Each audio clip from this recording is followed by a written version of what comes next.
اس کے بعد حضرت سلیمان علیہ السلام کا تذکرہ، بہت غور سے ہیں، بہت اہم بات کہی جا رہی ہے کہ اللہ تبارک و تعالی نے حضرت سلیمان کو، داؤد کو علم دیا تھا، علم اللہ وَلَقَدْ آتَيْنَا دَاؤُودَ وَسُلَيْمَانَ عِلْمًا، آگے کچھ نہیں کہا گیا، حکمہ حکمہ نہیں کہا گیا، صرف علم دیا گیا۔ مفسر لکھتا ہے کہ اگر تمدنی تفوق اور برتری چاہیے تمدن میں، تہذیب میں، تو آپ کو علم حاصل کرنا ضروری ہے۔ جی، اس لیے کہ حضرت سلیمان کے زمانے کا تمدن بہت اعلیٰ درجے کا تمدن تھا، بہت اعلیٰ درجے کی سویلائزیشن تھی۔ جی جی جی جی، تو تفوق حضاری کے لیے، ایک برتر تہذیب کے لیے علم ضروری ہے۔ جتنا علم آئے گا تہذیب اس معاشرے کی اتنی زیادہ برتر ہوگی۔ تو تفوق حضاری کے لیے، بہترین تہذیب کے لیے، اعلیٰ تہذیب کے لیے علم ضروری ہے۔ جی، ایک اور دوسرے الاہتمام باللغات المختلفہ، مسلمانوں کو ایک زبان نہیں کئی زبانیں سیکھنی چاہیے۔ حضرت سلیمان علیہ السلام چڑیوں کی زبان سمجھتے تھے، چیونٹی کی زبان سمجھتے تھے، جی، جنوں کی زبان سمجھتے تھے۔ جی، آپ نے جن کبھی دیکھا ہی نہیں، وہ جنوں سے بات کرتے تھے، جن کی زبان میں بات کرتے ہیں، ان سے بات کرتے تھے باقاعدہ۔ ہدہد چڑیا ہے، اس سے بات کرتے تھے۔ چیونٹی کیا کہہ رہی ہے، چیونٹی کی بات سمجھتے تھے۔ تو الاہتمام باللغات المختلفہ، مسلمانوں کو چاہیے کہ مختلف زبانیں، مختلف ڈیفرنٹ لینگویجز وہ پڑھیں۔ آج کورٹ سے ایک پیپر آ جاتا ہے، ہمارے بچوں کو پڑھنا نہیں آتا کہ اس میں لکھا کیا ہے، کہاں آ گئے ہیں ہم، اللہ، ہم کو معلوم نہیں کہ وکیل نے کورٹ سے جو میٹر آیا ہے، جو لیٹر آیا ہے، اس لیٹر کے اندر کیا لکھا ہوا ہے معلوم ہے۔ تو الاہتمام باللغات المختلفہ ایک چیز یہ ہے۔ اور یہاں جو چیونٹی کا تذکرہ ہے بڑا عجیب و غریب ہے۔ چیونٹی نے کہا کہ اے چیونٹیوں، اپنے اپنے گھروں میں داخل ہو جاؤ۔ ابھی دیکھو خطرہ پہنچا نہیں، خطرہ دور ہے۔ نکتہ یہ ملا کہ لوگوں کو خطرہ آنے سے پہلے اپنی حفاظت کی پوری تیاری کر لینی چاہیے۔ ایک چیونٹی نے بتایا ہے، دیکھو خطرہ آ رہا ہے تو خطرے سے پہلے وہ بول رہی اپنے اپنے بلوں میں گھس جاؤ، یعنی خطرہ آ رہا ہے، خطرہ محسوس ہوتے ہی اس خطرے سے بچنے کے لیے پوری تیاری کر لینی چاہیے۔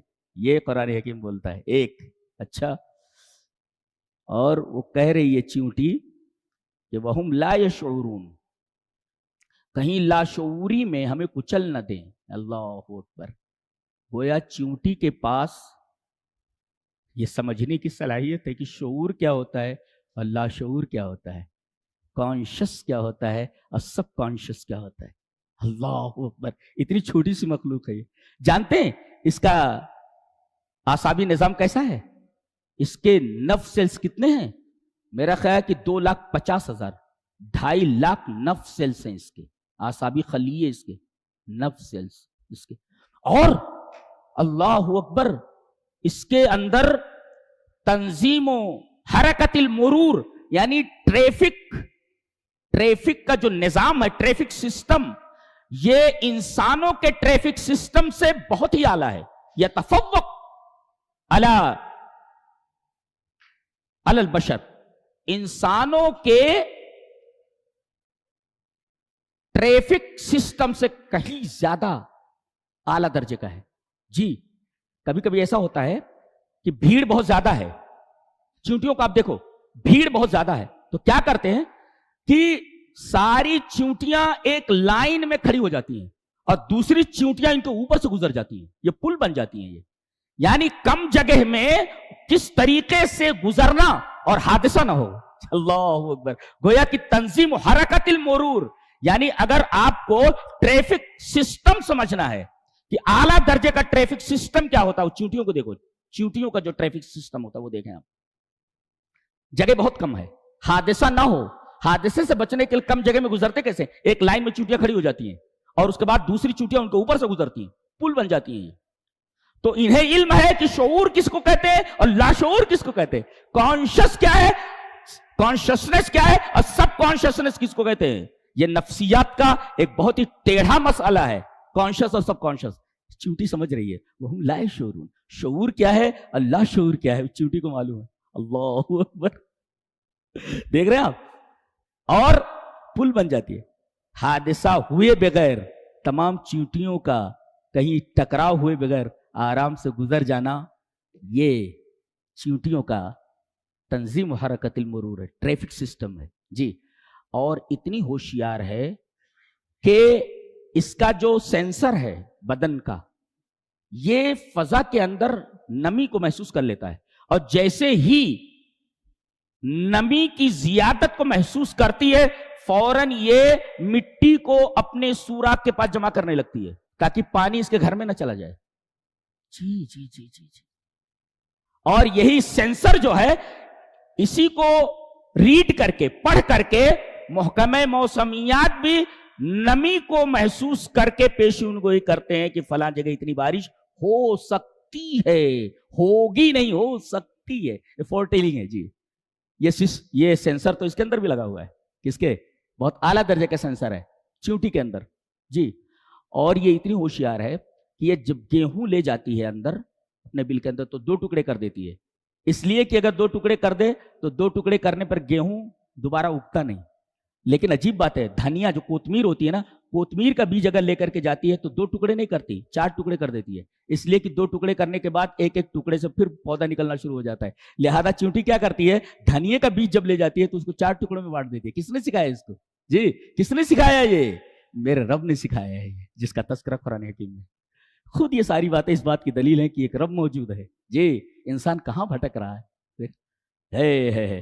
یا ایھا النمل ادخلوا مساکنکم لا یحطمنکم. حتم یحتم، حتم کہتے ہیں کسر شیء صلب، کسی سخت چیز کو چورمر کر دینا. حتم کا مطلب ہے چورمر کر دینا، ایسے چورمر کر دینا یعنی اس طرح توڑ دینا کہ جڑ نہ سکے. ایک نکتہ بتاؤں،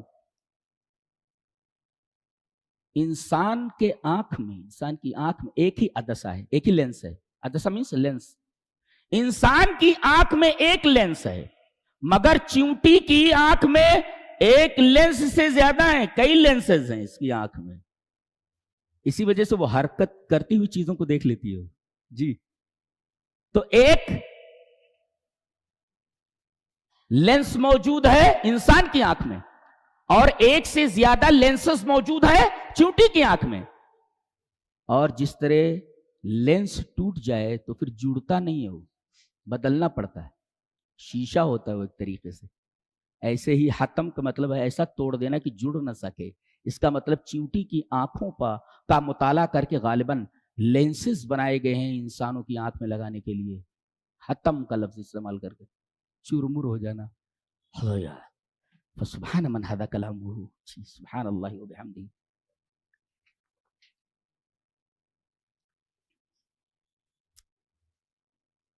ایک دفعہ دیکھا کہ ہدہد نہیں ہے. بولے کدھر گیا ہے؟ کدھر گیا؟ تھوڑی دیر میں اڑتا اڑتا آیا. اس سے پتا چلا کہ نبی کو غیب کا علم نہیں ہوتا. کدھر گیا بولے تو کدھر گیا؟ نبی کو غیب کا علم نہیں ہوتا. تھوڑی دیر میں آیا، بولنے لگا احطت بما لم تحط به، مجھے ایسی بات کا علم ہے جس بات کا علم آپ کو نہیں ہے. ہاں، اس نے تو صاف انکار کر دیا کہ سلیمان کو غیب کا علم نہیں تھا. لیکن یہاں مسلمانوں کو ایک طبقہ ہے جو مانتا ہے اور ماننے پر مصر ہے کہ نبی کو غیب کا علم ہوتا ہے. یہ دیکھو، ہدہد کا ایک عقیدہ ہے کہ نبی غیب کا علم نہیں رکھتا. بولے کہاں گیا تھا؟ بولے شہر سبا گیا تھا. شہر سبا سے آ رہا ہے تو 1500 میل کا 1500 میل ہے وہاں سے. شہر سبا یہ بیت المقدس ہے، بیت المقدس کی بات ہو رہی ہے جہاں حضرت سلیمان ہے. اور یہ شہر سبا جہاں بلقیس ہے وہاں کی رانی جی، وہاں سے آ رہا ہے. پھر وہ سب حالات بیان کر رہا ہے کہ وہاں ایک بڑا تخت ہے اور ایک عورت حکومت کرتی ہے اس کے اوپر، اور میں نے دیکھا کہ وہاں اللہ کی عبادت نہیں ہو رہی ہے بلکہ سورج کی پوجا کر رہے ہیں لوگ. اور یہ سورج کی پوجا کیوں کر رہے ہیں؟ اس لیے کہ ان کی اس بات کو شیطان نے مزین کر کے جو ہے بنا دیا ہے. اس وجہ سے وہ اللہ کی عبادت سے غافل ہے، سورج کی پوجا کر رہے ہیں. اور پھر وہ تقریر کرتا ہے اللہ یسجد للہ الذی یخرج الخبا فی السماوات والارض. کیوں نہیں سجدہ کرتے وہ جو رب اللہ، جو اللہ تبارک و تعالی ہے جو زمین اور آسمان میں چھپی ہوئی چیزوں کو نکالتا ہے اور جانتا ہے جو تم چھپاتے ہو اور جو تم اعلان کرتے ہو، جو تم ظاہر کرتے ہو. یہ تقریر ہے توحید کے اوپر. اس کا مطلب یہ ہے کہ اگر کسی جانور کو زبان دے دی جائے، کسی پرندے کو، اور تقریر کے لیے کہا جائے کہ بول، کس موضوع پر بولتا ہے، تجھے زبان دی جاتی ہے، تو سب سے پہلے ہر جانور اللہ کی توحید کے اوپر تقریر کرے گا. جی یہ دیکھو، یہ توحید کے اوپر تقریر ہو رہی ہے اس کی. توحید اتنی اہم ہے، آپ کو فری میں مل گئی ہے. جی اس کے بعد کہا کہ کیا خبر لایا ہے؟ قال سنظر اصدقت ام کنت من الکاذبین. ہم تصدیق کریں گے کہ تو جو خبر لایا ہے صحیح ہے کیا غلط ہے. اس کا مطلب ہر بات آنکھیں بند کر کے مان نہ لی جائیں. ہاں جیسے میڈیا کوئی بات کہے تو تحقیق کر لینی چاہیے. جی تو گویا کہ یہ سب میڈیا کی طرف اشارہ ہے. جی تو ایک ہے الاہتمام باللغات المختلفہ، جی، اور ایک تفوق ہزاری. سویلائزیشن کو برتری دینے کے لیے ضروری ہے کہ آدمی کے پاس علم ہو. اچھا اب بتایا جا رہا ہے کہ الٹیکنالوجیہ غیر عادیہ. جی آپ کے پاس غیر معمولی ٹیکنالوجی ہو،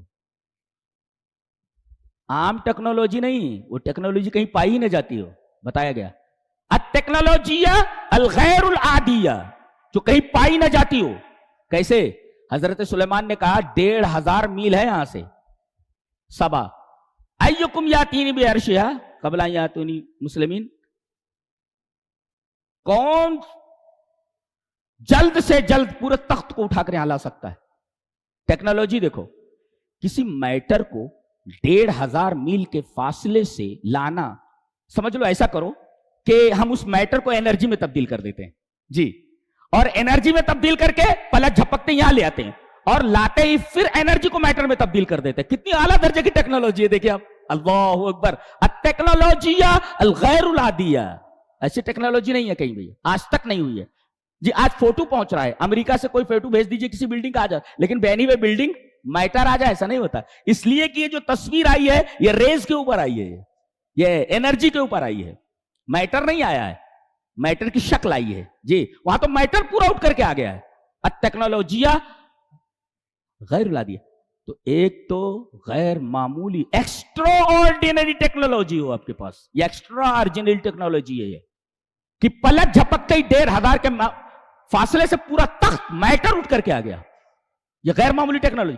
اور ایک ہے ٹیکنالوجی راقیہ، ترقی یافتہ، سوفسٹیکیٹڈ، یعنی ترقی یافتہ ٹیکنالوجی آپ کے پاس ہو. کیسے؟ وہ بتایا گیا. عجیب غریب ٹیکنالوجی بلڈنگ کی. انجینئر اگر یہاں بیٹھے ہوئے ہوں میرا خیال ہے وہ سوچ بھی نہیں سکتے کیسے بنایا جائے. دیکھو بتایا گیا بلقیس کو بلایا گیا. پہلے اس کے ذہن کا، رانی تھی نا، رانی، بہت پیاری بات کہنے جا رہا ہوں. رانی ہے، آ گئی ملکہ سبا، آ گئی سبا کی رانی آ گئی وہاں سے. تو حضرت سلیمان علیہ السلام اپنا محل دکھانے کے لیے لا رہے ہیں. قیل لها ادخلی الصرح، کہا گیا ملکہ سبا سے محل میں داخل ہو جاؤ. نیچے پانی ہے اور اوپر شیشہ ہے. جی جعل الزجاج فوق الماء، نیچے پانی ہے اور اوپر شیشہ ہے. اور کہا گیا کہ چلو. اب جیسے ہی آگے بڑھی ہو، اس نے اپنے ساڑی کے یا جو بھی پہنی ہوئی تھی اس نے تھوڑا اوپر کر لیا اس کو.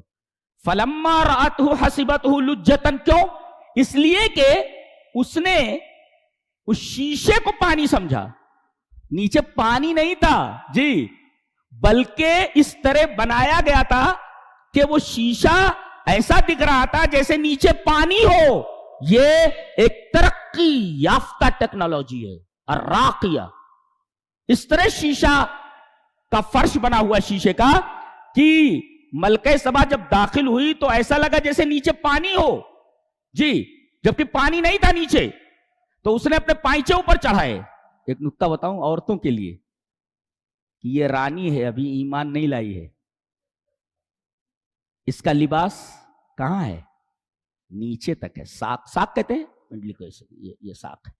یہاں سے لے کر کے یہاں تک یہ ساق ہے. گھٹنے سے لے کر کے ٹخنے تک یہ جو پورا ایریا ہے یہ گھٹنے سے لے کر ٹخنے تک, دیٹ از کالڈ ساق. ساق تو اس نے اپنے ساق سے تھوڑا سا اوپر اٹھایا, پتا یہ چلا کہ رانیوں اور شہزادیوں کے لباس نیچے ہوتے ہیں, اوپر نہیں ہوتے. آج تو پوری ٹانگیں کھلی رہتی ہیں جی, یہ شہزادیوں کے لباس ہیں جس سے ان کی پنڈلی ڈھکی رہتی ہے جی. اللہ اکبر, کتنی عجیب بات ہے. اچھا, اس رانی نے اس کو, کس کو, شیشے کو پانی سمجھا. اشارہ اس بات کی طرف ہے کہ جو چیز دکھائی دیتی ہے وہ در حقیقت ہوتی نہیں ہے, آدمی کا گمان ہوتا ہے. ایسے ہی یورپ سے جو تہذیب آ رہی ہے وہ دیکھنے میں ایسے ہی ہے جیسے یہ لجا اس کو دکھائی دیا. لجا موزم الماء, یعنی پانی کی ایک لہر دکھائی دے رہی تھی اس کو, حالانکہ وہ پانی کی لہر نہیں تھی, یعنی ہے کچھ, دکھائی دے رہا ہے کچھ. ایسے یورپ سے تو تہذیب آ رہی ہے, آدمی سمجھ رہا ہے بہت اچھی ہے, حقیقت میں بہت خراب ہے یہ. فلما راتو حسبته لجا وکشفت عن ساقیہا. اور لڑکیاں ننگی کیوں ہو رہی ہیں بتایا جا رہا ہے, اس لیے کہ انہوں نے شیشے کو پانی سمجھ لیا ہے جی, شیشے کو پانی سمجھ لیا. فلما راتو حسبته لجتا, رانی نے جب دیکھا اس کو تو اس کو پانی گمان کیا, موج گمان کیا. وکشفت عن ساقیہا, جیسے ہی اس کو محسوس ہوا جانا کہ یہ پانی ہے, جبکہ وہ پانی نہیں تھا, اس نے اپنے پائچے چڑھا لیے, جبکہ کپڑا نیچے تھا. اس نے کپڑے کو اوپر کیوں کیا؟ اس لیے کہ اس نے دیکھا کہ یہ پانی, حالانکہ پانی نہیں تھا. ایسے یورپ سے جو تہذیب درآمد ہوتی ہے یہ عورتوں کو ننگا کرنے کے لیے ہوتی ہے. یہ جو دکھائی دیتی ہے وہ ہے نہیں, وہ ہے نہیں. وہ سمجھ میں آ گیا نا کیا کہنا چاہتا ہوں میں اس آیت کریمہ کی روشنی میں. قال انہ صرح ممرد من قواریر, انجینئرنگ کے لیے, انجینئر بچوں کے لیے شیشے کا چکنا محل ہے. شیشے کا محل ہے پورا کا پورا چکنا. اس میں ایک نکتہ اور یہ ہے کہ اللہ منع نہیں کرتا کہ عیش و آرام کی زندگی بنگلے بنا کر کے رہو, منع نہیں کرتا, لیکن اللہ کو مت بھولو. دیکھو ایسا محل بنایا انہوں نے کہ تم سوچ بھی نہیں سکتے جی, اس میں رہ رہے ہیں لیکن اللہ کو نہیں بھول رہے ہو جی. تو آپ بنگلہ بنائیے, آرام سے رہیے, نوکر چاکر رکھیے, کوئی مسئلہ نہیں ہے, شیشے کا محل بنا لیجئے, لیکن اللہ کو مت بھولیے. قال انو, یعنی عیش و آرام کی زندگی جینے سے اسلام منع نہیں کرتا. اچھے سے اچھا کھاؤ, اچھے سے پیو, اللہ کی نعمت ہے یہ, روکتا نہیں ہے, لیکن اللہ کو مت بھولو جی. قال انو صرح ممرد من قواریر, ایسا محل ہے, ایسا بنگلہ ہے کہ آدمی سوچ بھی نہیں سکتا, بنانا تو چھوڑو آپ, شیشے کا چکنا محل ہے. ممرد تمرید, تمرید کہتے ہیں اس کو املس بنانا, یعنی چکنا بنانا. اللہ اکبر, ایک عجیب و غریب محل ہے, دیکھ رہے ہیں. یہ الٹیکنالوجیا الراقیہ, ایک ترقی یافتہ ٹیکنالوجی ہے انجینئرنگ کی, بنگلہ بنانے کی. اور وہ الٹیکنالوجیا الغیر العادیہ, یعنی ایکسٹرا آرڈینری ٹیکنالوجی کہ پلک جھپکتے ہی 1500 میل کے فاصلے سے کوئی میٹر چلا ہے. ایکسٹرا آرڈینری ٹیکنالوجی ہے جی. اللہ اکبر. اس سے پوچھ رہے ہیں, تخت سامنے رکھا ہوا ہے جو 1500 میل کے فاصلے سے لایا گیا. کہتے ہیں کہ احاقدار شک, کیا یہ تیرا تخت ہے یہ؟ دیکھو جواب دیکھو, کہہ رہی کأنہو ہو, گویا کہ یہ وہی ہے. ایسا نہیں کہہ رہی ہے وہی ہے. دیکھو اس کو کہتے ہیں ڈپلوماسیہ فی سیاسہ, یعنی ڈپلومیسی ان پولیٹکس. ڈپلومیسی ان پولیٹکس, وہ یہ نہیں کہہ رہی یہی ہے, بلکہ کہہ رہی لگتا ہے کہ وہی ہے. کأنہو, وہ پوچھ رہے کہ یہ تخت تمہارا ہے, تو بول رہی ہے کأنہو ہو, یہ نہیں بول رہی وہی ہے, ایسا لگتا ہے کہ وہی ہے. انہا لا یظہر, انہا تعریف, ظاہر نہیں ہونے دے رہی ہے کہ وہ پہچانتی ہے کہ اس کا ہے. ھذا الڈپلوماسیہ فی السیاسہ, سیاست کے اندر ڈپلومیسی اس کو بولتے ہیں, پولیٹکس کے اندر. یہ دیکھ رہے ہیں آپ, اس لیے کہ ایک طرف بادشاہ ہے, دوسری طرف رانی ہے. ظاہر ہے ڈپلومیسی کیسی ہوتی ہے وہ بتایا گیا, قرآن حکیم بتاتا ہے. سبحان اللہ و بحمدہ, سبحان اللہ, فسبحان من ھذا کلامہ. اللہ اکبر.